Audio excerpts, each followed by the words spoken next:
Hello everyone, and welcome to Classic Gaming Today, where we take a look at the gaming experiences of the past through the eyes of the present. I am your host, Tony, and today we're going to look at Star Wars TIE Fighter, a space combat title developed by Totally Games and published by LucasArts in 1994 for the DOS, Windows, and Macintosh computer platforms, with several re-releases and special editions following in later years. We're going to talk about that game in just a couple minutes, but first, as is usual, just a little bit of housekeeping up front.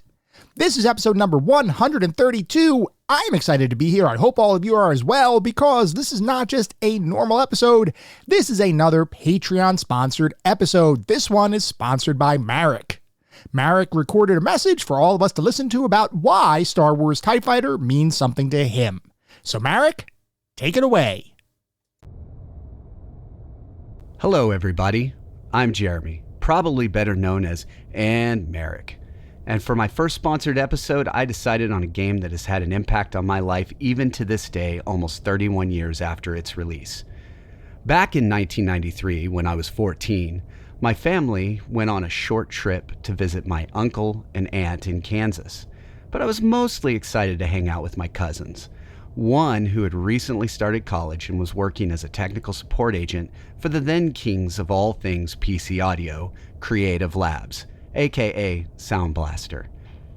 When we arrived and I went down into his basement room, I saw one of the most amazing things I'd ever seen on a PC screen. My cousin was engaged in a space dogfight. Lasers were firing all over, and after the last of the enemies were defeated, he blasted off into hyperspace. We are, of course, talking about the classic spaceflight sim, X-Wing, and I was entranced with it. Unfortunately, what I had at home was a 286 PC that my dad had on, quote, permanent loan from work, which meant my PC gaming would have to remain Prince of Persia and Civilization. That was until about 6 months later when my dad, after much hounding from myself, brought home a new Packard Bell 486 SX2 50 MHz PC. This thing even had speakers and a CD-ROM drive. Of course, no such PC would be complete without a good game, so off to Walmart we went, where to my dismay, I could not find X-Wing anywhere. Then I noticed that there was another Star Wars game on the shelf, and this one had Darth Vader on the cover. We like to talk about the back of the box on this show a lot, but for me, this game, TIE Fighter, had me at the front of the box, where it said it was the sequel to X-Wing. Into the cart it went. The next few months were filled with playing this game, as it hooked me completely. And it was what I thought about at school, and I even had some TIE Fighter dreams. This game literally changed my life, as it gave me my online name, Marek, and even helped me land this job I'm currently working. Actually, if you guys could hold just for a second, I actually need to take care of something. We have you on our screen now. Please identify. All right, let's see. Shuttle Tidarium requesting deactivation of the deflector shield. Tidarium? Isn't that the class of shuttle? Who thought that was a good ID? Shuttle Tidarium, transmit the clearance code for shield passage. Anyway, TIE Fighter is one of the handful of games that LucasArts produced that stayed with me forever. The attention to detail in the controls, graphics, and sound design was able to transport me to a long time ago in a galaxy far, far away. You feel weak and exposed in the standard TIE Fighter, but the TIE D makes you an unstoppable extension of the Emperor's will. Can't think of another game that's done this to me as well. Sir, did that code clear? Don't look now, but Vader's coming. Where is that shuttle going? Shuttle Tidarium, what is your cargo and destination?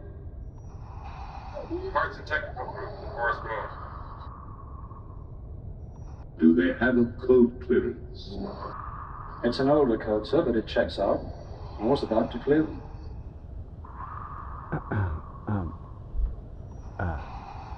Sirs? My lord, I suppose? Did you have something to add? You're kind of staring out the window and, not sure what to do here. Shall I help? No. Leave them to me. I will deal with them myself. As you wish, my lord. Carry on.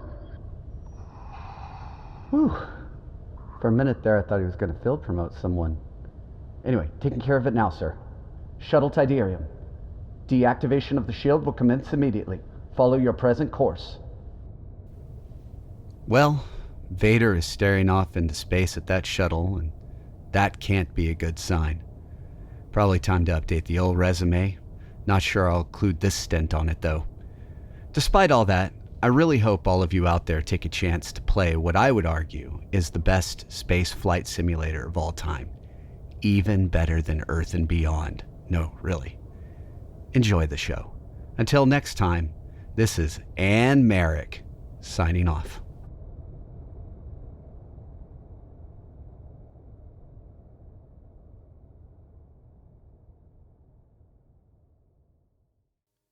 Merrick, I wish you all the best of luck with Lord Vader. Glory to the Empire. And thank you for your message, your sponsorship, and your support.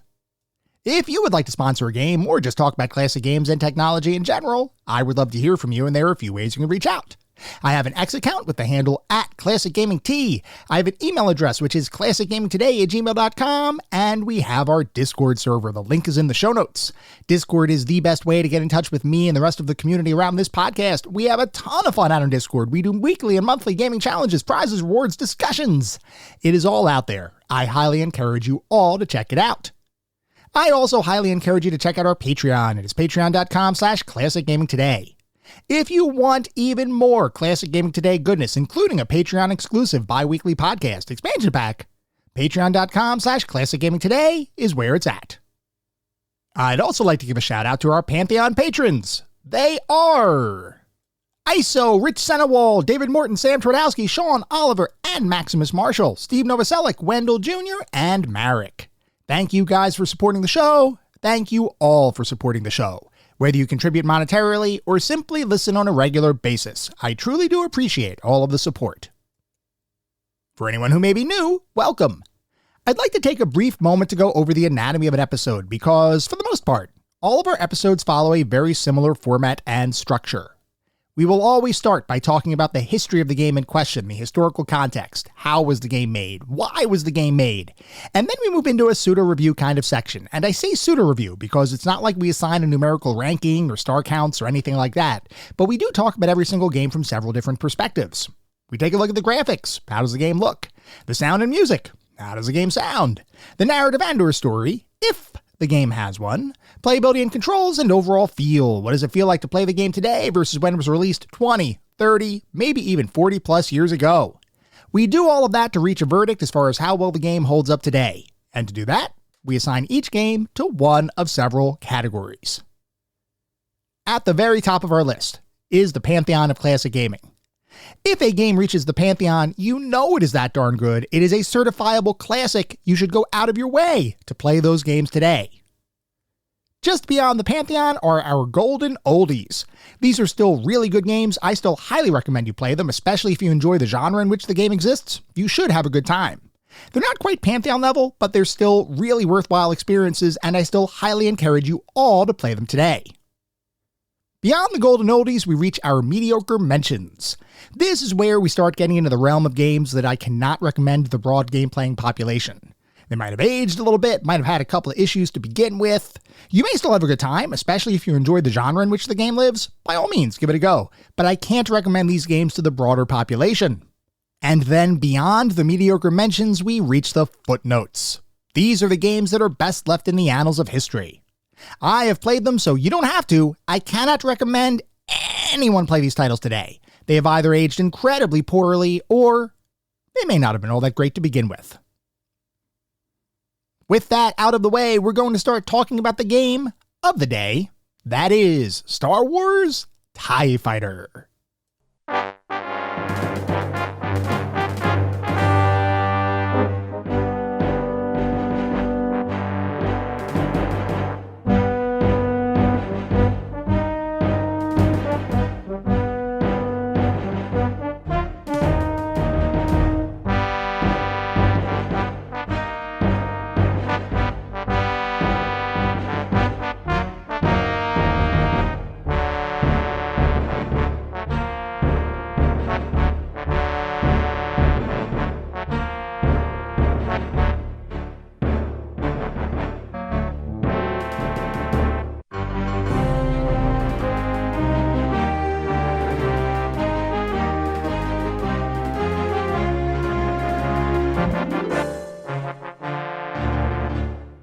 Star Wars TIE Fighter is a space combat title developed by Totally Games and published by LucasArts in 1994 for the DOS, Windows, and Macintosh computer platforms, with several re-releases and special editions following in later years. Before we can talk about TIE Fighter, we need to take a step back to talk about the game's creator, Lawrence Holland, an incredibly talented game designer who, at least from my personal observations, is never really mentioned in the same breath as other legendary designers that most of the gaming population is familiar with, like Nintendo luminary Shigeru Miyamoto, adventure game pioneer Ron Gilbert, or Dark Souls creator Hidetaka Miyazaki. Despite the fact that in 2009, Holland was named by IGN as one of the top 100 video game designers of all time. Ask a typical gamer, even those focused on retro experiences, who Lawrence Holland is, and chances are they won't know much about his contributions to the video and computer game industry. Despite that though, the fact is that Lawrence Holland was responsible for creating some of the most critically acclaimed games of all time, albeit in a genre that is a bit less mainstream than the first and third person shooter, action-adventure, and RPG titles that maintain a leading position in the industry in modern times. The question then becomes, just who is Lawrence Holland, and why is he such a big deal in the video and computer game industry? To answer that question, we have to go back to look at Holland's early years, which, similar to other teenagers in the 1970s, didn't really include computer programming or game design as a hobby, most prominently because the entire video and computer game industry was still in the process of being defined, and computers in particular had not yet reached the point of home market penetration. Sure, computers were prevalent in universities, business, federal agencies, and other organizations where the relative power of those early productivity machines could be put to good use. But for the general home user, computers remained a decidedly niche and expensive product. And in fact, Holland wouldn't even begin thinking about computers at all until he was himself attending college. Holland's roommate had owned one of the early personal computers that made their way to market in the late 70s, and he would routinely use that machine while Holland was in the shared dormitory, trying to figure out how the machine worked and what, if anything, he could possibly do with the device. One day, that roommate decided to attempt to program a game on his computer, an attempt that, as you might expect when someone with no training, background, or knowledge of computer science attempts to code a game, didn't really result in anything worthwhile, other than a few days of tinkering to pass the time. But there was one side effect of that failed effort that would end up having a future impact on the computer game industry. Lawrence Holland, despite not having much of an interest in computers up to that point, was enthralled with the concept of using a computer to actually create something. And after witnessing his roommate attempt and fail to create a game, Holland considered that perhaps he could succeed where his friend had failed. There was only one issue. Holland had never really worked on a computer before, and similar to his roommate, had no formal training or knowledge of how to program a computer to perform even simple tasks, let alone to run an interactive game good enough for others to enjoy and potentially buy. Holland realized this was a gap, so he did the only thing an aspiring young game designer could do around this time. He went out and purchased his own computer, after which he dedicated countless hours into learning how the machine worked, and more importantly, how he could program the computer to bend to his will. This started with learning how to develop software using various programming languages, which then expanded into learning how to use those programming languages on different computer platforms that were becoming prevalent at the time, like the Apple II, Commodore 64, and VIC-20. Eventually, after several years of self-taught learning, Holland was ready to put his newfound computer expertise to good use. And in 1983, he was hired by software development and publishing studio Human Engineered Software, or HES, as a game designer.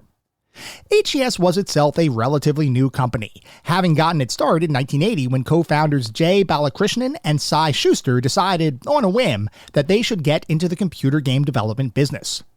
In a story that seems too far-fetched to be true, which means it almost certainly is true, the official start of the company supposedly happened when Balakrishnan took the door of his bedroom off of its hinges, balanced that door between two file cabinets, declared his new workspace a desk, and began setting up his computer on top of it.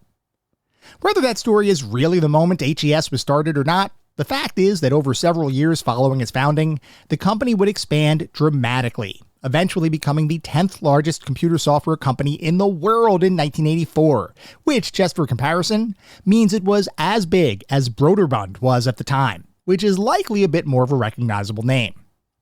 HES was a relatively big player in the still infant computer game industry, and they were always on the lookout for bright and talented designers to join their team. That's why Lawrence Holland became one of their newest hires in 1983, and incidentally is also why a young man by the name of Ron Gilbert was hired into the company right around the same time as Holland got his start.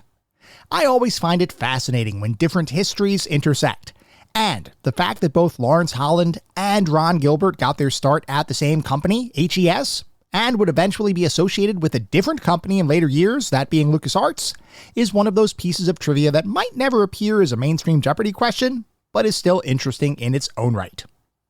But we're getting ahead of ourselves, because at this point in our story, Holland had just joined HES.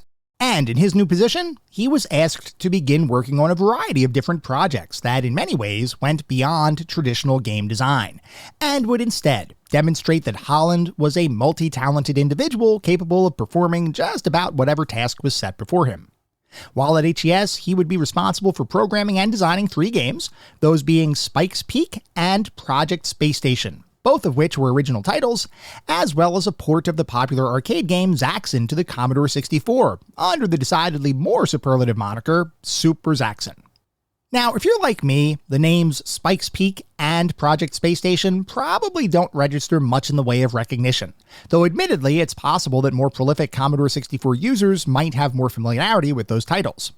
But it turns out that even Holland's earliest efforts were met with critical acclaim, with Project Space Station in particular being heralded by Commodore Computer Magazine Info as a nearly flawless experience, declaring, and I quote, that Project Space Station was probably one of the most ambitious programs ever developed for the Commodore 64. A fun, complex simulation. Despite Holland's success and HES's rapid expansion, as 1984 came to a close, the company experienced a significant downturn in sales, which would ultimately force them to declare bankruptcy in October of that year. Holland, however, was not deterred, as after HES went out of business, he'd end up pivoting to become an independent game developer, and over the following years would begin working with other companies, like Interplay, where he was responsible for composing the music for the Commodore 64 and Apple II versions of The Bard's Tale, and, perhaps most importantly, Lucasfilm Games. Lucasfilm Games was the predecessor to LucasArts, and was originally stood up by George Lucas himself as a way to deliver interactive experiences to the masses with the same level of quality, care, and attention that Lucas's popular films had been created with. Lucasfilm Games at the time was tasked with one singular mission, which was to create groundbreaking, innovative experiences the likes of which had never been seen before. And as part of that mission, the early efforts of the company would be focused on delivering a variety of titles across several different genres, like futuristic sports title Ball Blazer, space combat simulator Rescue on Fractalus, strategy title Coronis Rift, and naval ship combat simulator PHM Pegasus. And interestingly, it was that last title, PHM Pegasus, that allowed Lawrence Holland to begin working with Lucasfilm Games. At the time, Holland was a completely independent developer without any formal company on his resume. He was simply a contractor for hire, and a talented one at that, as proven by his prior efforts while at HES. When Lucasfilm began working with Holland in 1986, his first assignment was to port PHM Pegasus to both the Apple II and the Commodore 64, after which he'd be tasked with programming and co-designing that title's unofficial sequel, Strike Fleet, both of which were well-respected games when they were released. In fact, PHM Pegasus was a relatively important title for this still young Lucasfilm Games, as it would become the company's first title to sell over 100,000 copies. Now, Holland wasn't responsible for the actual creation of that game. No, that recognition belongs to the game's designer, Noah Falstein, another incredibly important figure in the Lucasfilm Games and eventually LucasArts company history. Despite that fact, Holland's work on the Apple II and C64 ports for the title were commendable, and given his pseudo-promotion for the game's sequel, it's not hard to see that Lucasfilm valued his efforts and recognized his talent. After working on both PHM Pegasus and Strike Fleet, Holland took a step back to begin considering what his next project should be, Up to this point, his independent game development experience had consisted of taking contracts from other companies to create their games. Given his experience and expertise, though, Holland considered that perhaps now was the right time to create his own games, with the only question being, what was his first truly independent title going to be? He had enjoyed working with Lucasfilm Games up to this point, and even further, he had really enjoyed creating combat simulation types of experiences, a genre of gaming that was fairly popular at the time, and one that, given our prior discussion, Lucasfilm Games was keen on continuing to develop further. With those factors in mind, Holland sat down to begin sketching out the design for his own take on a flight combat simulator experience, complete with three-dimensional styled graphics, smooth for the time aerial combat, realistic portrayals of cockpits and other aircraft, and a collection of missions that spanned both sides of the United States and Japanese conflict that occurred over the Pacific during World War II. Eventually, he had his game concept fleshed out enough to pitch it to Lucasfilm Games, with the hope that the company would agree to fund and eventually publish Holland's game idea. Upon hearing the concept, seeing the design, and learning about Holland's overarching vision for the project, the team at Lucasfilm Games agreed to act as the publisher for the game, even offering some assistance from their team, most notably, once again, Noah Falstein, to help Holland with bringing his game concept to life. That collective effort would eventually result in the release of Battlehawks 1942 in 1988, a title that Holland was primarily responsible for, but would, like his prior work, be released under the Lucasfilm Games publishing label.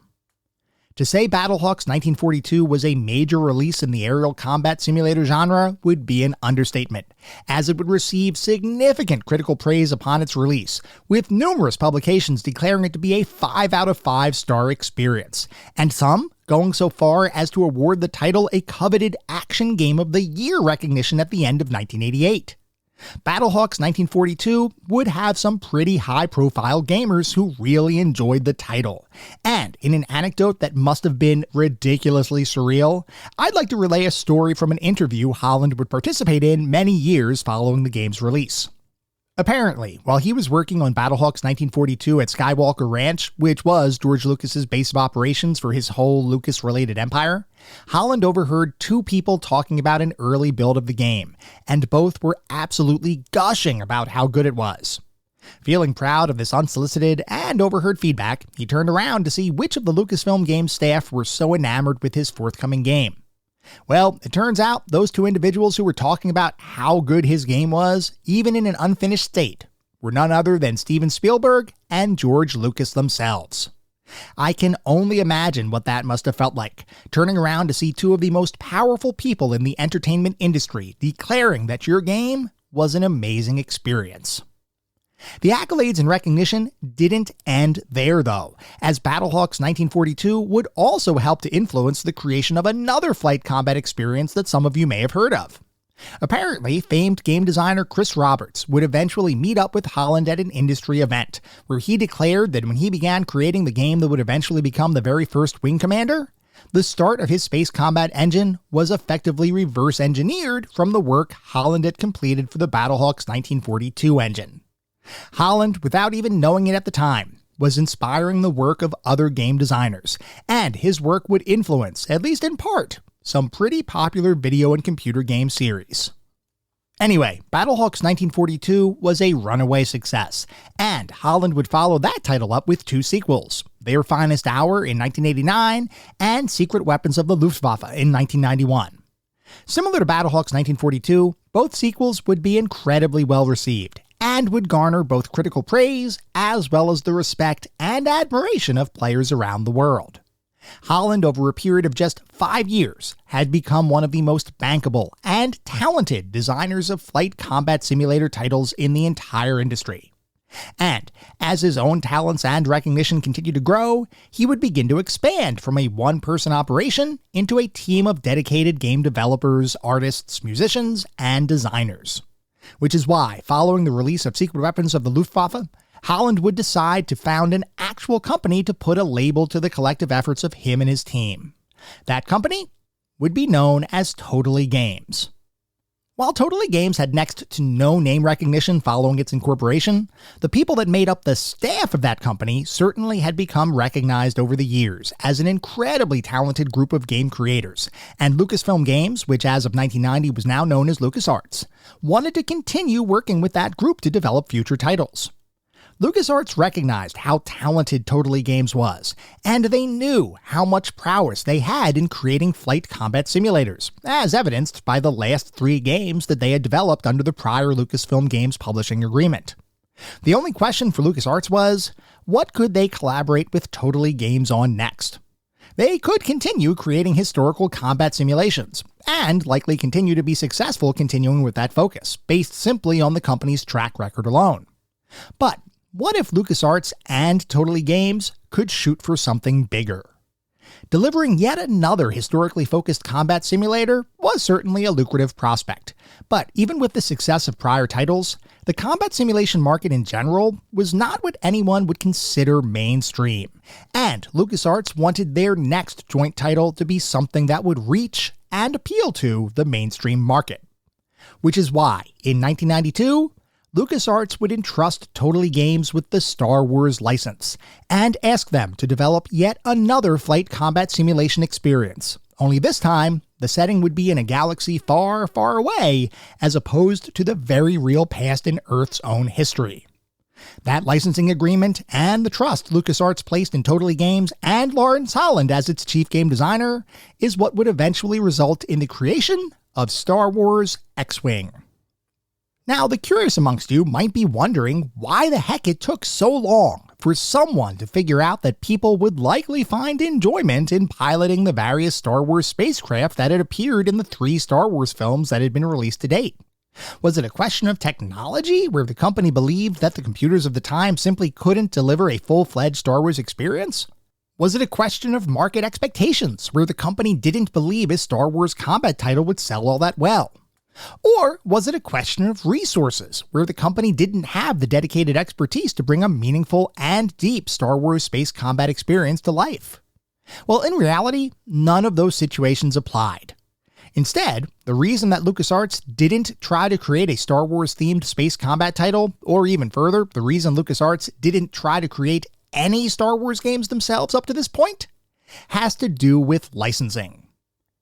It might sound weird to suggest that LucasArts, as a company under George Lucas, who was the creator of Star Wars, could have possibly had an issue with using their own property in games. But the fact is, that was a legitimate limitation of the various licensing agreements that had been in place from the early 80s through the early 90s. The Star Wars video game license was originally granted to Atari back in 1983. Which they used to great effect in the creation of their Star Wars vector-based arcade title, an effort that would end up being ported from the arcade to numerous console and computer platforms over the years. That license was later granted to the prolific software publisher Broderbund in 1987, after which they gained the ability to create games based on the Star Wars property, which, based on what I could see, resulted in exactly 1 game released. That license would remain under Broderbund's ownership until 1992, at which point the license reverted to LucasArts, and from that point on, the company would be much more careful with the licensing terms and conditions surrounding the Star Wars property. Under the prior licensing agreements, the first of which effectively predated most of Lucasfilm's interactive gaming aspirations, no company other than the license holder could create games in the Star Wars universe. Which meant, ironically, that even the creator of the property couldn't create games using that property. That would all change when the Star Wars license reverted back to LucasArts in 1992, which kicked off a huge number of Star Wars efforts that felt effectively like a proverbial dam breaking under the weight of pent-up energy that LucasArts could finally use to create their own Star Wars games. This backlog of ideas, potential projects, and hopefully lucrative endeavors would materialize in a number of different ways, including the series of Super Star Wars games released on the Super Nintendo system, the insanely popular first-person shooter Dark Forces, the cinematic adventure Rebel Assault, and, most pertinent to our discussion, the creation of the space combat flight simulator X-Wing. Given the expertise of the Totally Games team, and in particular Lawrence Holland's prior experiences, granting Totally Games the license to develop a Star Wars-centric space combat simulator made perfect sense to everyone. The thought amongst the broader LucasArts/Totally Games collective was that if they could apply the same degree of design prowess and polish that made their World War II flight simulations such a resounding success, albeit with a Star Wars coat of paint, then the sky was legitimately the limit as far as how popular and successful such a project could be. Over a period of around 18 months, Holland and the Totally Games team would completely overhaul the engine they had previously used for their World War II flight simulators, redefining everything from the graphics to the physics to the in-game controls, all in an effort to better mirror piloting a Star Wars spacecraft as opposed to a real-world World War II era plane. The graphics in particular warrant special mention, because X-Wing would become one of the first titles in history to utilize true 3D polygon-based models for the various spacecraft that you could both fly in and fly against. While the overall graphical quality was limited to flat-shaded polygons as opposed to the texture-mapped visuals that would become prevalent in future years, that didn't matter to players who, upon the game's release in 1993, flocked to stores to purchase the title, with the initial production run of 100,000 copies selling out in just the first weekend it was available, and over 500,000 copies being sold less than a year after it first hit store shelves. Players everywhere loved X-Wing, and for many, the title would present one of the most in-depth and engaging Star Wars games they had ever experienced.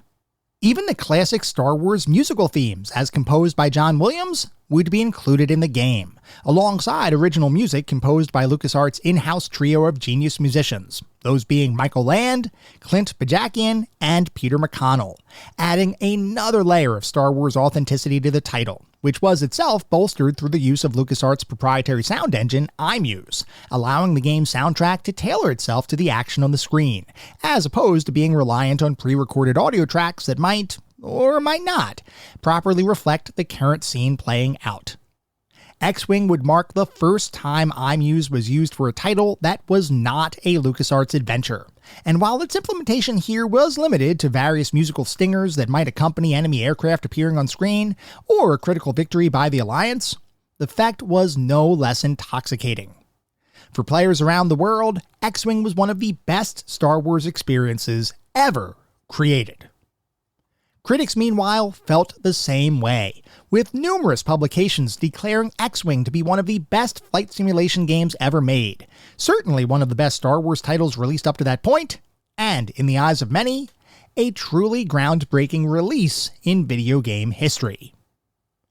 After X-Wing and its two expansions, Imperial Pursuit and B-Wing, were released, the team at LucasArts and Totally Games were faced with a decision.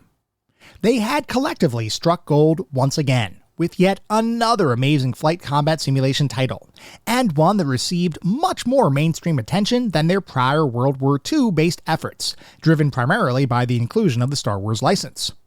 For their next game, they knew that they wanted to try to continue their streak of successes, only here, they were at a crossroads.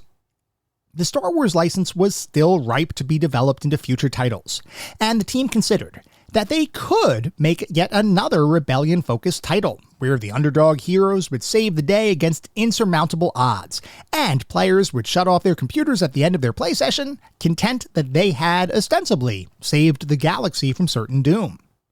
But the fact of the matter is, that story had been done before. Sure, there was still value in telling more stories focused on the rebellion, but Holland and the rest of the collective team considered that they could possibly do something different with their follow-up to X-Wing. What if, rather than focus on the rebellion, their new title would focus instead on the Empire, with players having the ability to become an Imperial pilot who would be tasked with defeating the rebellion scum that had become a menace across the entire galaxy. This is something that had never been attempted with the Star Wars license before, but on paper, it sounded like there might be something worth exploring here. The only question was, how could they make being bad feel good? The answer to that lied in how the team approached the overall story for their forthcoming game, as well as a number of other elements that would allow the game to paint the Empire in a little bit of a different light. In prior Star Wars games, as well as the trilogy of films that had been released previously, the Empire was portrayed as the bad guy, with absolutely no redeeming qualities to speak of. This, of course, makes perfect sense if you're playing a game from the perspective of a rebellion sympathizer. But if you're playing that same game from the perspective of an Imperial soldier, the overall viewpoint of that title would likely have to shift. Holland and the team considered that if you're an Imperial soldier, you probably don't think of yourself as the bad guy. Instead, you likely believe that you are, in fact, saving the galaxy from the true villains of the story, the Rebel Alliance.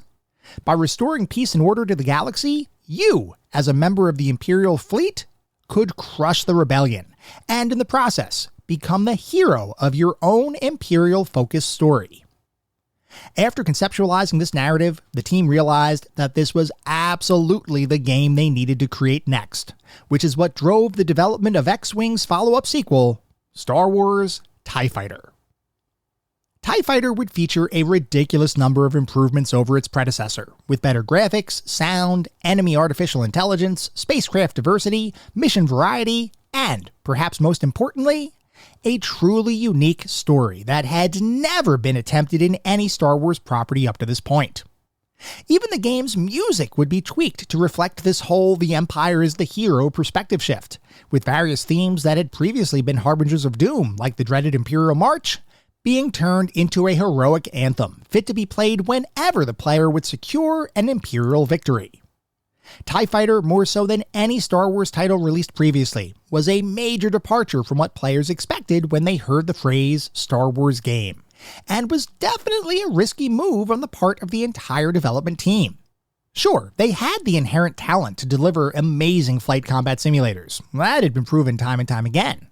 But allowing players to be the widely known bad guy, but framed as though you're really the good guy?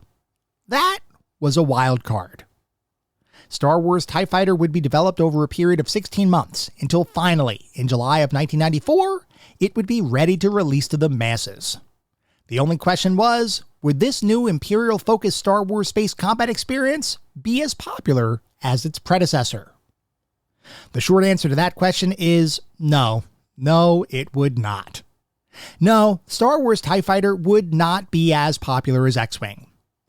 It would be dramatically more popular than X-Wing, as upon its release, countless players, critics, gaming publications, and pretty much anyone with a pulse who might have had the pleasure of playing the game began to sing its praises, with almost everyone declaring TIE Fighter to be a remarkable improvement over X-Wing in nearly every conceivable way. It looked better, it sounded better, it played better, it had deeper gameplay, it had more engaging and expanded controls, and perhaps most importantly, it let you be the bad guy in the Star Wars universe, which was so unique that the concept almost single-handedly sold the game, even before you factor in how much it had improved over its predecessor. Even more so than X-Wing, TIE Fighter would be heralded as one of the best games of all time, and over several re-releases, expansion packs, and collector's editions compilations, TIE Fighter would go on to become one of the most beloved Star Wars titles ever created. It was yet another feather in the cap of Lawrence Holland and the Totally Games team, and further proof that everyone involved with the project was almost without equal when it came to developing engaging and fun flight combat titles. TIE Fighter would be followed up by two more titles in the X-Wing franchise, both developed by Totally Games, before the company would accept a deal with Activision to develop a Star Trek space combat title? Yes, that's right. In a move that I'm assuming fervent franchise fans either loved or hated, depending on which side of the Star Trek versus Star Wars debate you may personally fall on, Lawrence Holland and the Totally Games team would end up creating Star Trek Bridge Commander in 2002. And similar to their prior efforts, that game would be heralded as one of the best Star Trek games to have ever been created. Seriously, Totally Games was now responsible for creating some of the best titles in both the Star Wars and Star Trek interactive franchises. At that point, you might as well retire. Holland and Totally Games did not, in fact, retire, but instead went on to work on several future titles, like the World War II combat simulator Secret Weapons Over Normandy, which received solid reviews but sold poorly, as well as some less than well-received games, like Alien Syndrome and Dora the Explorer, Dora Saves the Mermaids. Unfortunately, Holland and Totally Games would subsequently fade into relative obscurity, with the last title released by the company coming out in 2011, after which it seemed like the company simply disappeared. Certainly an unfortunate end to a company that had, at one point in time, been one of the brightest stars in the industry. Despite the fact that Holland and the Totally Games team didn't release any more hit titles following Bridge Commander, that in no way diminishes their collective efforts and successes in prior years. And, perhaps more so than any other game in their entire game catalog, Star Wars TIE Fighter represents the best of what that company and Lawrence Holland were capable of. TIE Fighter remains a cherished classic title that, in the eyes of many, is still one of the best Star Wars games ever created, and as such is certainly a title that will be remembered and respected forever.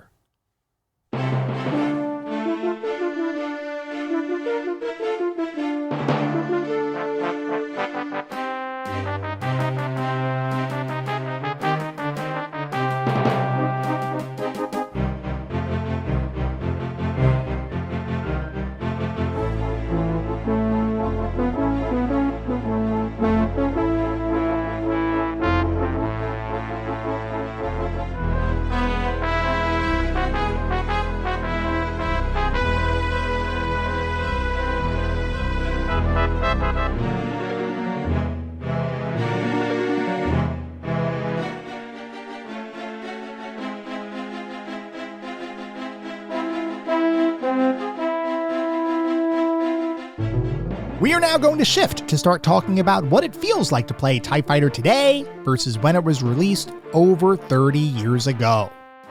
TIE Fighter is, as you might expect, primarily a space combat title, where you'll be tasked with taking on over 30 missions encompassing a number of different objectives, all in the hopes of advancing the Empire's goals of bringing peace to the galaxy and thwarting the efforts of the Dastardly Rebellion, not to mention other nefarious groups that inhabit the game world.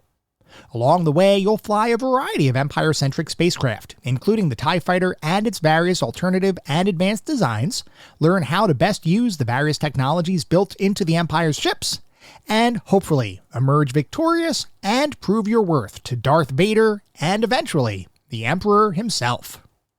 Before we continue, I should mention something that is likely obvious to most, which is that TIE Fighter takes place in the Star Wars universe, and this association comes with a ton of background lore and storylines, most of which, at least at the time of TIE Fighter's release, had been told via the original Star Wars trilogy series of films, video games, and a variety of extended universe novelizations that attempted to expand the scope of Star Wars and its related background lore. Within the context of TIE Fighter's story, you're placed squarely in the midst of the original trilogy's timeline, with the perpetual war between the Rebellion and the Empire providing the backdrop for most of the story-related shenanigans that'll take place throughout the course of your playthrough. For the uninitiated, the Rebellion in Star Wars is typically thought of as the good guy, the group of individuals that have decided to rise up and rebel against the oppressive Empire and its militaristic regime. The Empire, by contrast, is almost universally portrayed as the bad guy in the Star Wars mythos, the combination of ancient and evil Sith ideals and dictatorial political policies, and the general goal in most Star Wars films, novels, and video games from around this time was to take up the banner of a rebellion fighter to thwart the Empire's evil schemes. I mention this because TIE Fighter is not like most Star Wars properties from the early to mid-90s, in that for the first time in a video game, you'll be tasked with serving the Empire rather than battling the Empire, which is a dramatic shift in perspective that prompted a ton of curiosity for me, most notable of which was the question as to whether you'd be playing as a true bad guy, or perhaps if you'd be playing as a bad guy who, through the course of the game, would eventually discover that they were working for the wrong side of the conflict and would finally recognize the error in their ways before defecting to the rebellion.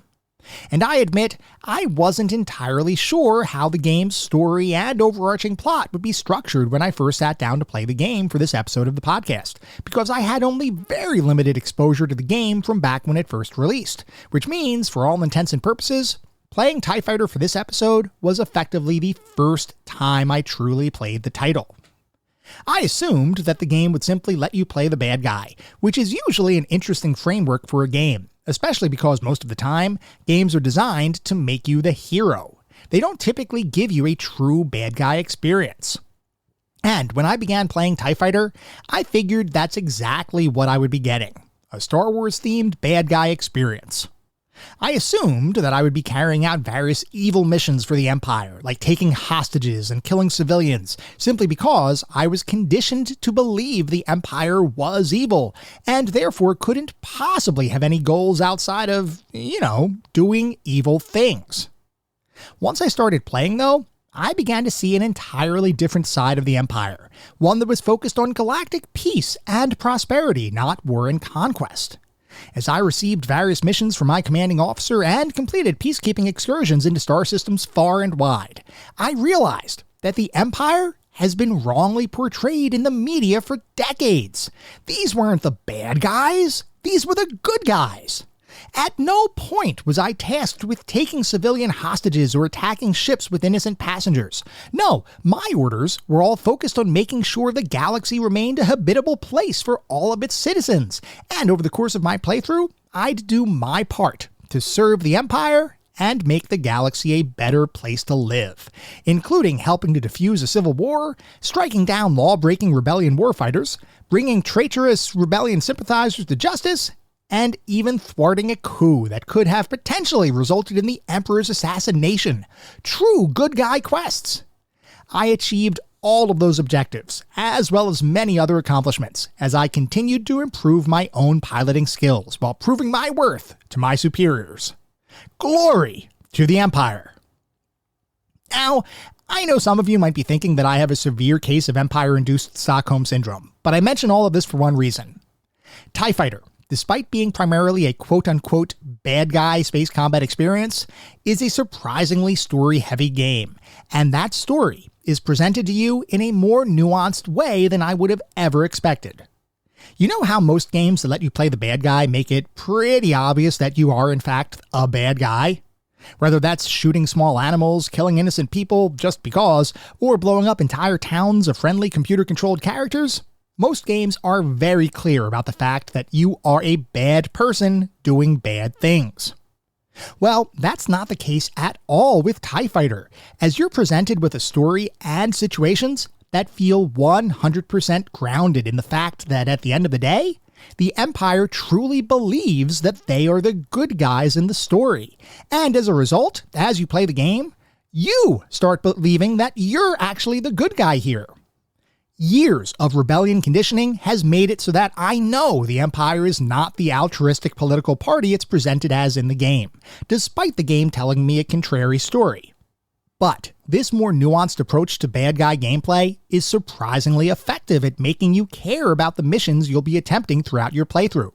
And in a strange psychological twist, you really do start to feel like you're doing the quote-unquote right thing as a member of the Empire's fleet. While this might sound like a minor thing, it's actually incredibly immersive, and is one of the reasons why TIE Fighter has been so widely revered ever since it first came out. Not only does it tell an engaging story, but it makes you feel like a member of the Empire, and in the process, presents an entirely different perspective than what most games, or Star Wars media in general, portrays. The feeling of being a member of the Empire's militaristic regime extends to the gameplay prevalent throughout the game as well, where unlike most Star Wars power fantasies, in TIE Fighter, you'll take on the role of an Empire pilot who needs to follow orders in order to successfully carry out missions, as opposed to being a singular space ace who pulls off heroic feats of daring and adventure. That might mean that for certain missions, you're tasked with inspecting crates to discover their contents, all the while more capable pilots engage in combat with enemy spacecraft and capital ships. While every mission you undertake provides you with a specific set of objectives you need to accomplish, all of which contribute to the Empire's overall goals, this is not the kind of game that portrays you as the most important being in the universe. Instead, you are simply a cog in the Empire's machine, and in order to be successful, you need to execute your specific mission orders, while you trust your compatriots to accomplish their own missions effectively, some of which are dramatically more exciting than your own mission. You might think that relegating your player character to less of a starring role might make the game feel a bit boring, but in practice, it actually creates such a degree of immersion that I was legitimately surprised how much I began to care about carrying out my specific objectives, while trusting that others were doing the same. When I first started playing the game, I set off to be the hero, the way I do in nearly every other game I play, though I quickly realized that doing that in TIE Fighter was a quick way to get blown up. You need to embrace your position in the overall Empire hierarchy, listen to orders, fly with your squad, and carry out your own mission objectives. Do that, and you'll likely become so engaged in TIE Fighter's gameplay and storyline that you'll forget that at the end of the day, you are ostensibly the bad guy. That said, you will have your fair share of exciting combat-driven missions where you get to flex your piloting muscles against swarms of never-ending enemy space fighters. It's just not the singular focus of the game. TIE Fighter is more concerned with letting you become a part of the Empire, with all of the expectations that come along with that assignment. And it is really addictive in the way that it gets you to care about your actions and your interactions throughout your playthrough. So, we've established that TIE Fighter presents a compelling Empire-driven gameplay experience, which means we now have to talk about how the game is actually structured, and why that structure enhances the feeling of immersion we've already spoken about. Like I mentioned, TIE Fighter is a surprisingly story-driven experience, and that story is delivered to you across a series of 7 different battles, each of which has around 5 or so missions to undertake within those battles. Within a single battle, each of the missions you'll take part in all contribute to that battle's storyline, while each battle connects with each other to eventually tell a cohesive and integrated story across the entirety of the game, complete with political subterfuge, hidden alliances, and of course, bombastic action set pieces. In what I thought was a bit of a surprise, the way that story is primarily delivered is via adventure game dialogue-like briefings that precede each mission, where you enter a battle hangar and speak with your commander, at which point you'll have several different dialogue choices that allow you to learn more about the mission you're about to fly into. Now, don't get me wrong. The quote-unquote dialogue here isn't nearly as in-depth as most real adventure games, and every single mission contains the same kinds of dialogue options, which typically are things like asking for an overview of the mission's objectives, inquiring about which craft you'll be flying, and learning what opposition you should be expecting during your mission. The cool thing is, while the questions might be the same for every single mission, the responses are entirely tailored to the mission you're about to undertake. And those responses are written in such a Star Wars-y way that they really do increase your overall engagement with the game, which I thought was a nice touch. In another nice touch, there's also a second, mysterious cloaked individual that occasionally appears prior to a mission, who you will learn represents the Emperor's inner circle. That mysterious character will offer you a series of secondary objectives to complete in certain missions, oftentimes related to a hidden plot that could have serious ramifications to the Empire's ability to rule the galaxy. Rounding out the pre-mission briefing is a short animated video that shows the overall mission objectives in a graphical format, complete with various icons representing both allied and enemy vessels and characters, in a sort of Star Wars-styled tabletop wargaming kind of visual. The cool thing here is that for a good chunk of the missions you'll fly, you'll have both primary objectives, as defined by your commanding officer, secondary objectives, as defined by the mysterious cloaked figure you sometimes encounter before a mission, and bonus objectives, which are entirely hidden and can only be discovered by randomly doing something that the game wants you to do, albeit without the game telling you to do that thing. I will admit, it feels really good to discover a hidden objective, the same way as finding a hidden secret feels in any other engaging game. And even the prospect of ticking off the more visible primary and secondary objectives in a given mission makes you feel like you just accomplished something pretty impressive, even if those objectives were as simple as shooting a bunch of training drones. The game makes these moments of achievement feel surprisingly rewarding, and that feeling is a big reason why you'll probably get fairly addicted to the game if you let yourself get lost in the Star Wars saga that TIE Fighter presents to you. Beyond the simple act of completing an objective during a mission, the other aspect of the game that gives you a tangible sense of achievement is the game's progression systems, of which there are 2 distinct paths for advancement. One progression system has to do with your performance in the Imperial Navy itself, where completing primary objectives as efficiently as possible, and with losing the fewest number of companion ships, will grant you a score at the end of each mission, which will eventually allow you to rank up your pilot. While this ranking is purely cosmetic and doesn't really impact your gameplay at all, I will admit that achieving a general rank, which is the highest rank in the Imperial Navy, felt pretty darn special. Similar to the Imperial Navy ranking system, there's also a ranking system that corresponds to the Secret Order of the Emperor, which is the group that the secretive cloaked figure I've spoken about before belongs to. Completing secondary and bonus objectives in each mission will contribute additional points to this ranking system, which, just like the Imperial Navy, allows you to rank up your pilot to depict your overall allegiance with the Emperor. Also like the Imperial Navy's ranks, the ranks in the Secret Order of the Emperor are purely visual and don't impact anything about your gameplay experience. But it's still a pretty awesome mechanic to include with the game, and I loved how much the various progression systems enhanced the feeling of accomplishment that comes along with succeeding in TIE Fighter's various missions and battles. The good news for less skilled pilots is that progressing through the game technically only requires completing your primary objectives. And the reason that's good news is the fact that TIE Fighter can be an incredibly difficult game, especially for individuals like me who don't play a ton of flight combat simulator kinds of titles. Now, I know TIE Fighter isn't technically considered a simulation, and I've read various posts on different message boards that suggest that TIE Fighter is really more of an arcade experience as opposed to a true space sim. That may be somewhat true, but the fact is, I have a hard time labeling any game that requires you to use nearly every key on your keyboard, coupled with several different modifiers, as an arcade experience. TIE Fighter might not be a hardcore spaceflight simulation, but it is certainly more involved than most true arcade-centric titles. And if you're not ready for a more in-depth experience, you may find yourself a little lost when you first start playing the game. Or at least, I was lost when I first started playing the game, and my first impression was admittedly not all that great. I really had to wrap my head around the deeper-than-expected controls, which did come with a bit of a learning curve. Once those controls became simple muscle memory, though, wow, does the game become insanely fun and addictive. There were countless battles where I had to juggle multiple weapon types, missile targeting lock-on systems, redirecting power to different ship subsystems like my shield, engine, and cannon recharge rates, various enemies with their own capabilities and weaknesses, and a bunch of other gameplay mechanics that initially felt overwhelming. Once you get used to it though, managing all of these different aspects of gameplay becomes second nature, and creates a deeply engaging experience that I truly found hard to put down. I should mention though that I played the game using a flight stick coupled with the various keyboard commands I was mentioning a minute ago, which from my understanding is effectively the way to play the game. I've read that some versions of the game can be played using a mouse and keyboard, and I believe the version I played, which is the original pre-CD DOS version of the title, does support alternate control schemes. But I figured if I was going to become a pilot for the Imperial Navy, I probably should use the right tool for the job.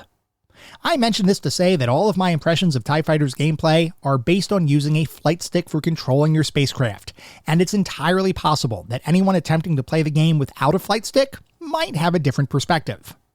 Keep this in mind if you decide to play the game yourself. Your mileage may vary depending on what peripherals you have at your disposal.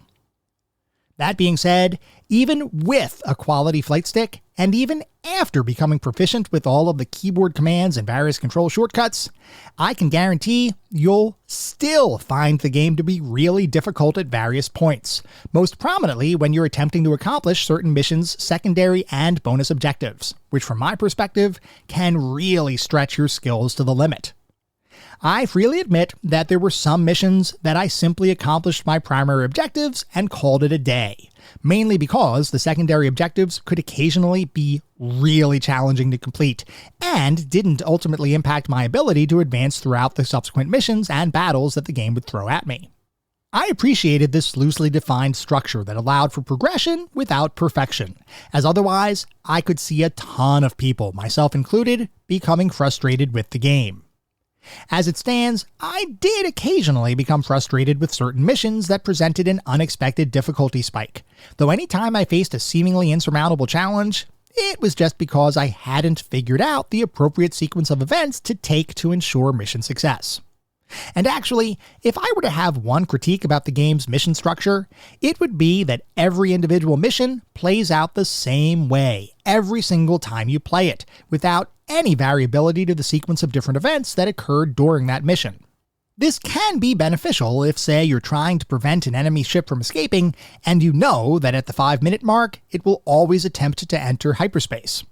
In that situation, you know you need to disable that ship before the mission counter hits 5 minutes, otherwise you will lose the mission.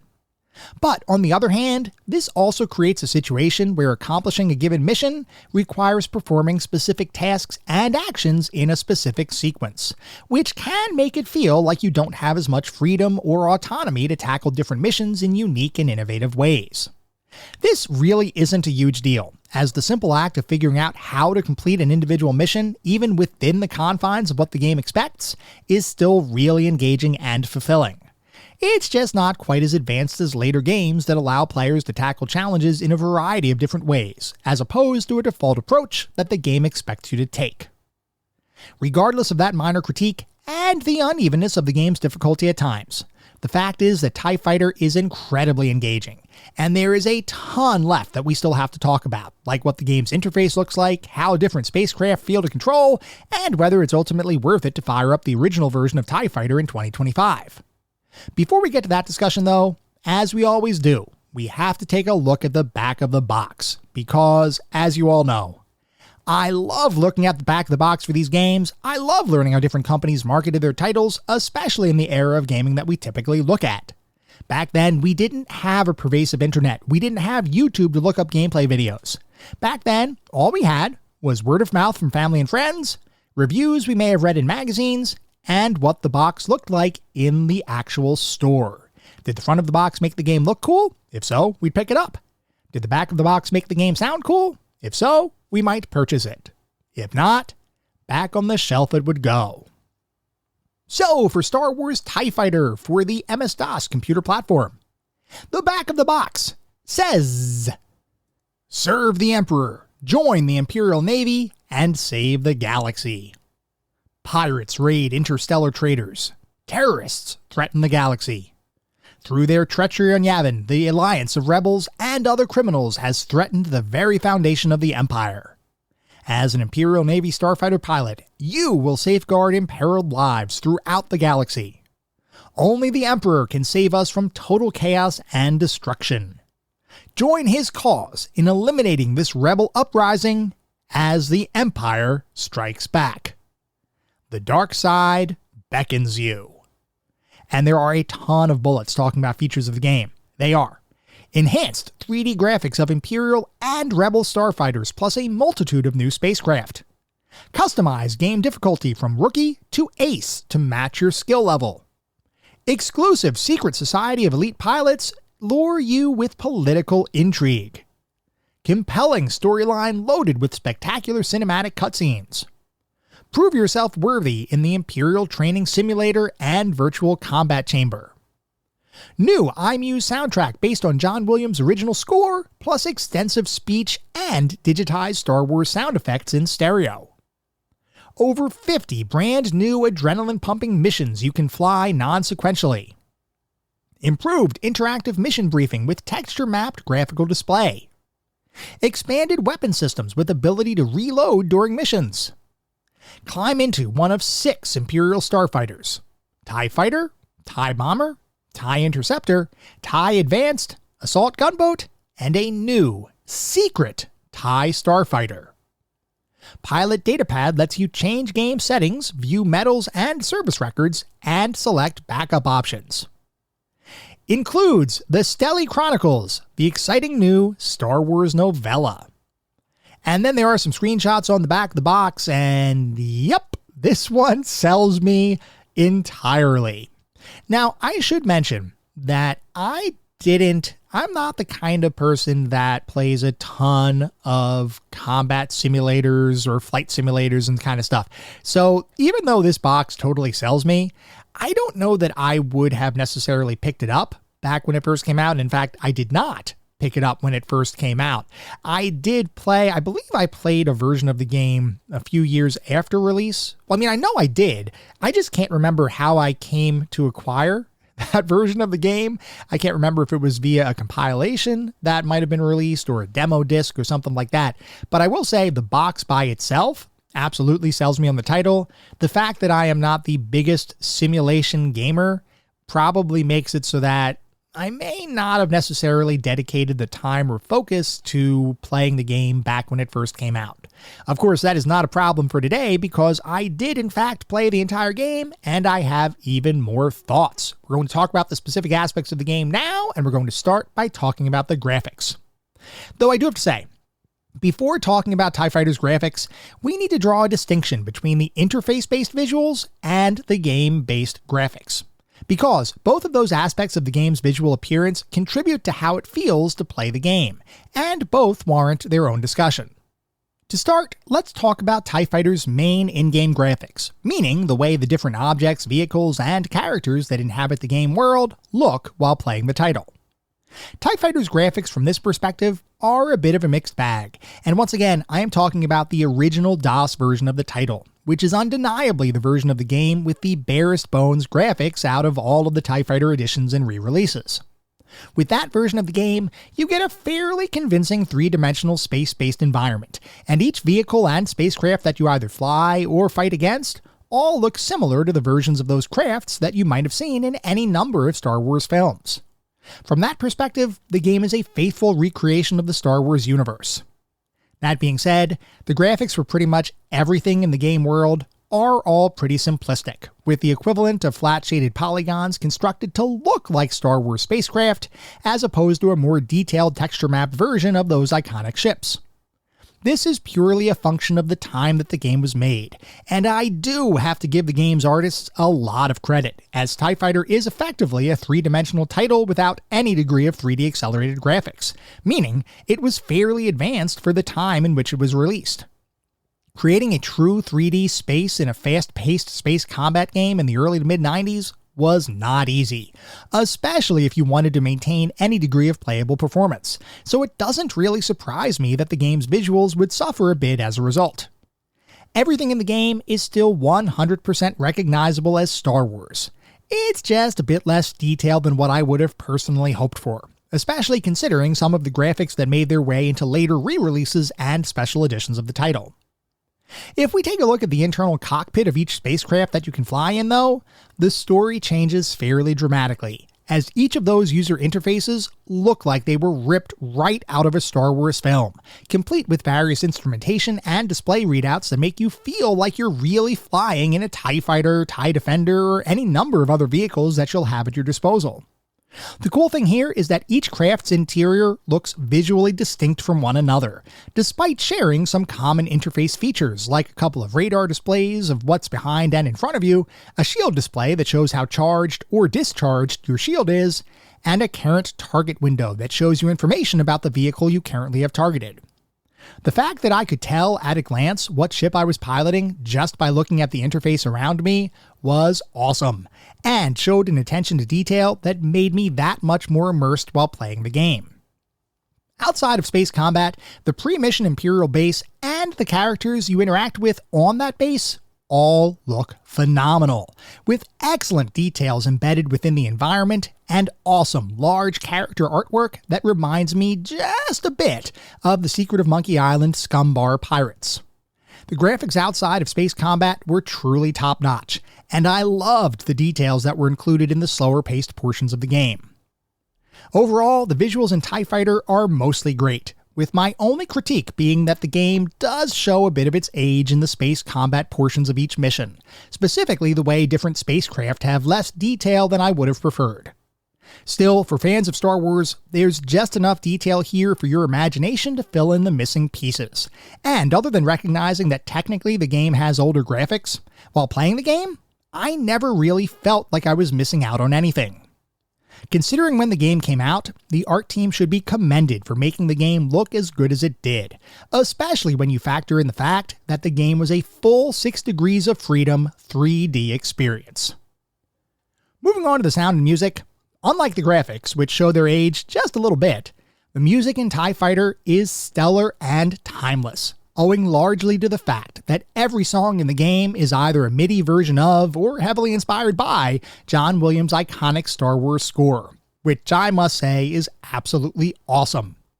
I loved every aspect of the music in the game, and the LucasArts iMuse system was working overtime to deliver a compelling, tailored experience where every bit of music perfectly meshed with the action happening on the screen. So much so that if you were a passive observer, you'd assume the game's soundtrack was taken right from a pre-existing Star Wars space battle, as opposed to being generated on the fly based on how a given mission was playing out. Amazing work on the part of the game's sound team. Now, I do have to mention that the music here is all synthesized, meaning you're not going to be hearing any quote-unquote real John Williams conducted music while you play the game.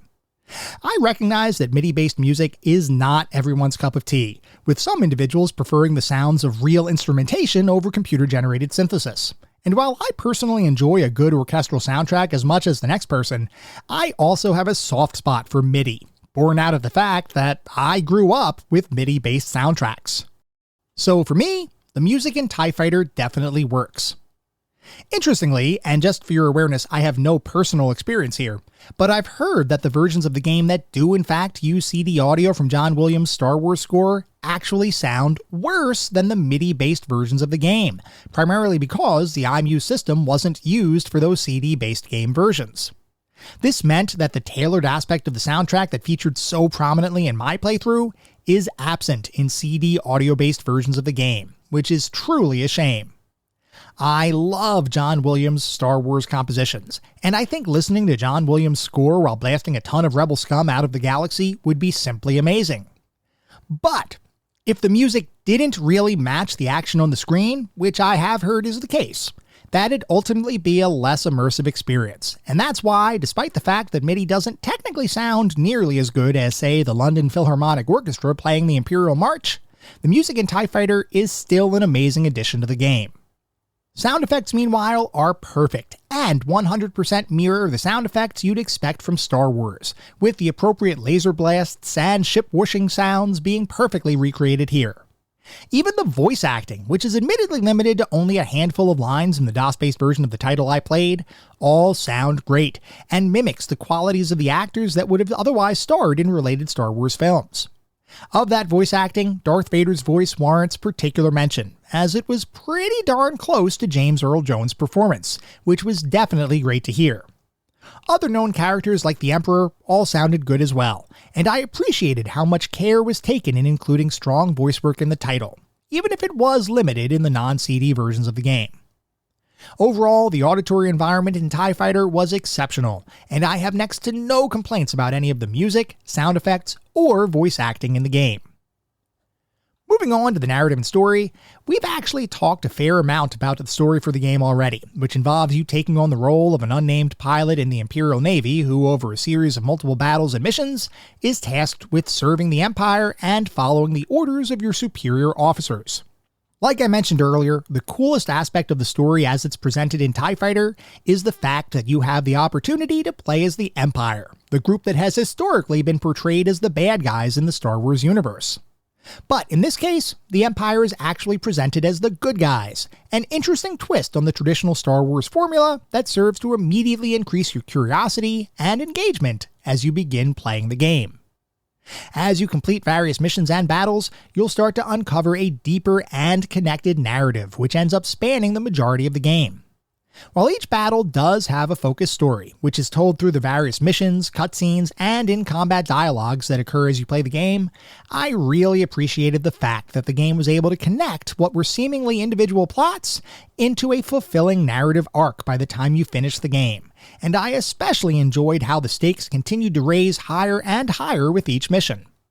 TIE Fighter does a great job of making you feel like an Imperial pilot, and like I mentioned earlier, the immersion in the game is off the charts, which is driven largely by how well the story is presented to you in the game.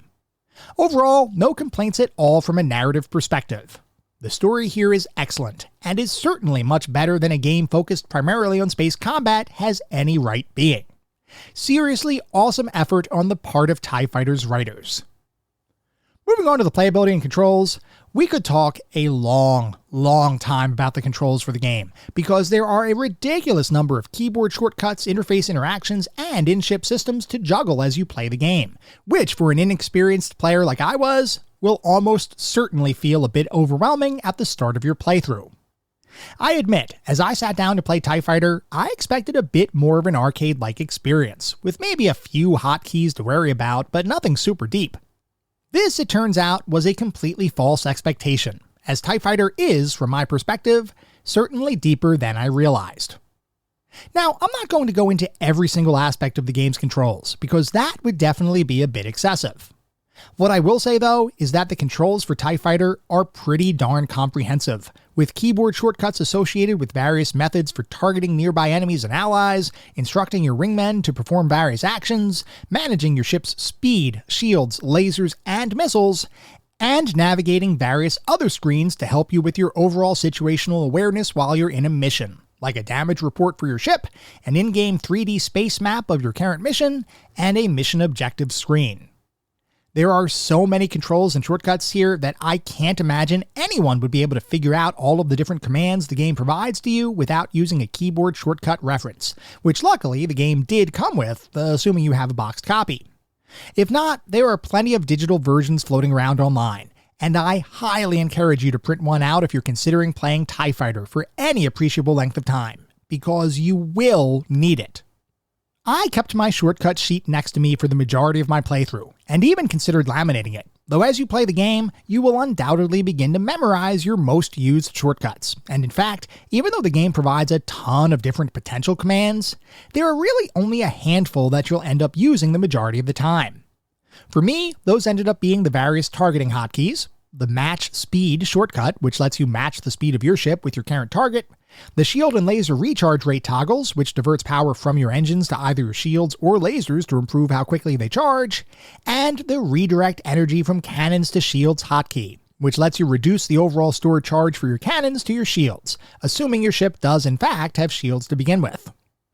Other commands, from my perspective, were used a bit more sparingly, with the various wingman commands like attack this target coming in a close second, and other commands being very rarely, if ever, used throughout my playthrough. I'm sure others may have different strategies here, or may end up relying on different hotkeys than I did, but for my general playstyle, those are the hotkeys that I ended up relying on more often than not. Other than the keyboard commands, which like I mentioned, will start to feel natural over time. The other big aspect of the controls we need to talk about is the fact that TIE Fighter is one of those games that almost requires a flight stick in order to play the game successfully, with some versions of the game literally not allowing you to play at all unless you have a flight stick connected to your computer, or can trick your computer into thinking some other device is in fact a flight stick.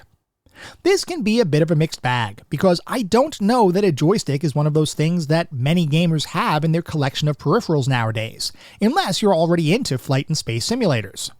Most modern sim-centric games allow for alternate control schemes, whether via a standard gaming controller, or mouse and keyboard, or some other combination of more common peripherals. TIE Fighter, by contrast, is a bit more rigid, and while you can play certain versions of the game without a joystick, I'm not sure you'd really want to, assuming you want to really enjoy yourself. If you have a desire to try TIE Fighter out, and you want to play the game as its developers originally intended, I highly recommend you pick up a flight stick to use with the game. It's not like you need a really expensive model either. Almost any modern stick can be used with the game, assuming you're playing via DOSBox, and the simple act of using a joystick to fly around the various missions you'll undertake while playing is incredibly immersive and engaging. I don't think I would have had nearly as much fun playing the game if I didn't use a joystick. It feels to me almost like a necessity. Anyway, moving beyond TIE Fighter's controls, the overall playability of the game feels fairly modern, despite the aged graphics and somewhat older design mechanics that the game utilizes. For the most part, TIE Fighter feels great to play, though we do need to talk about one aspect of the game that I found incredibly frustrating to try to deal with, and that is entering combat with the lighter, faster spacecraft in the game, like the Rebellion's A-Wing starship. To put it bluntly, trying to take down an incredibly fast and nimble ship like the A-Wing is an exercise in futility, unless you can get the drop on them from a distance with a well-placed homing missile. Trying to dogfight an A-Wing, regardless of what craft you're using, is so frustrating, because they will almost always outpace and outmaneuver you, which means actually hitting them consistently is almost impossible. I recognize I'm not the most experienced space combat gamer, but I did become pretty proficient in dealing with nearly every type of spacecraft in the game. The A-Wing, though, is ridiculous. I spent literally 10 minutes one time trying to hit an A-Wing that just kept flying around me, with only the occasional hit landing, and the inconsistency of my hits was so great that the A-Wing would constantly replenish its shields to full before I was able to land a second hit. I did eventually get past that one, as well as other A-Wing battles throughout the game, but man, did I hate it anytime I had to fight that particular craft. Otherwise, combat feels super compelling, and there is nothing quite like the feeling of coming up behind an X-Wing, calculating the distance from your target and their speed, and aiming your shot to land as your opponent is attempting to bank away from you. In those moments of gameplay, which are pervasive across most of the game, you feel like a true Imperial pilot, and it feels amazing, which when combined with the rest of the game's design, all comes together into an experience that is as close to a definitive Star Wars space combat experience as you will ever see. In fact, after playing TIE Fighter, I kinda want to try out some of the other Star Wars space combat games, like the rest of the X-Wing and TIE Fighter series, which, like TIE Fighter, I only have limited past experience with. Or maybe I'll fire up the TIE Fighter expansions, which add 6 additional battles to the game. I'm not sure what I'll eventually end up doing, but what I do know is that TIE Fighter, even in its original version, is pretty darn awesome. So, what is our verdict on TIE Fighter? Well, while I do believe the TIE Fighter is a bit dated in comparison to more modern titles, and does utilize some old school design and gameplay mechanics that require some dedicated effort to adjust to, from my perspective, the game is nearly as engaging and immersive to play today as it was when it originally released around 30 years ago, and it's not hard to see why countless gamers still regard TIE Fighter as one of the best Star Wars games ever made. There is a bit of a barrier to entry, in that to truly enjoy the game, you'll need a joystick or some alternate means of control other than a mouse and keyboard, but assuming you can figure that part out, and can get around the somewhat steep learning curve associated with the game's hotkeys and controls, you will almost undoubtedly find a ton to like here. Even though I'm not a big flight sim kind of guy, I still recognize greatness when I see it, and any game that can make me want to play more of a particular genre that I don't usually gravitate towards is certainly something worth experiencing. Which is why, for me, TIE Fighter is a prime addition to our pantheon of classic gaming. It is an engaging, compelling, and interesting take on the traditional Star Wars formula, proving that sometimes being bad can feel so good. It might not have all the bells and whistles of modern titles, but that in no way diminishes how awesome it feels to play and experience, which is why TIE Fighter undeniably deserves its spot in our pantheon of classic gaming.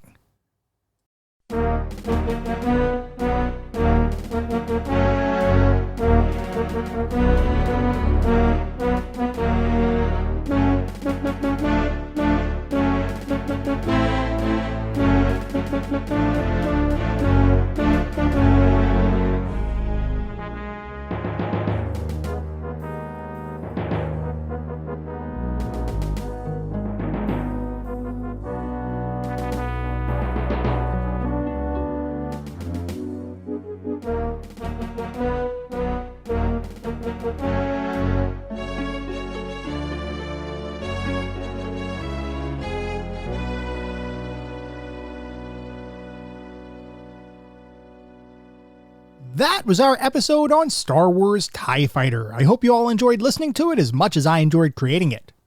If you'd like to reach out, let me know how I'm doing, provide feedback, comments, suggestions, or just talk about classic games and technology in general, I would love to hear from you, and there are a few ways you can reach out. I have an X account with the handle @ClassicGamingT. I have an email address, which is classicgamingtoday@gmail.com, and we have our Discord server. The link is in the show notes. Discord is the best way to get in touch with me and the rest of the community around this podcast. We have a ton of fun out on Discord. I highly encourage you all to check it out. I also highly encourage you to check out our Patreon. It is patreon.com/ClassicGamingToday. If you want even more Classic Gaming Today goodness, including a Patreon-exclusive bi-weekly podcast expansion pack, patreon.com/ClassicGamingToday is where it's at. Before we sign off for the week, I do want to mention that our next episode is going to be focused on Sam and Max Hit the Road, so feel free to write in if you have any particularly fond or not so fond memories of that experience. At the same time, I recognize you're likely listening to this podcast on any number of podcast services. And if you would feel so inclined, it would be great if you could leave me a review. This is not about trying to bolster star counts. This is not about trying to harvest a ton of 5-star ratings, though if that happens, awesome, it means we're doing something right. No, what it's really all about is trying to deliver the best possible podcast I can. The only way to do that is to get feedback from all of you, the listener community, to make sure I'm hitting the mark and delivering the content you all want to listen to. We get new listeners every single day, which is simply amazing. I want to continue to grow this community and continue to make the best possible podcast I can. We'll be back in around a week with our next episode focused on Sam and Max Hit the Road. Until then, remember, sometimes the games of the past are just as good, if not better, than the games of today. Goodbye, everyone.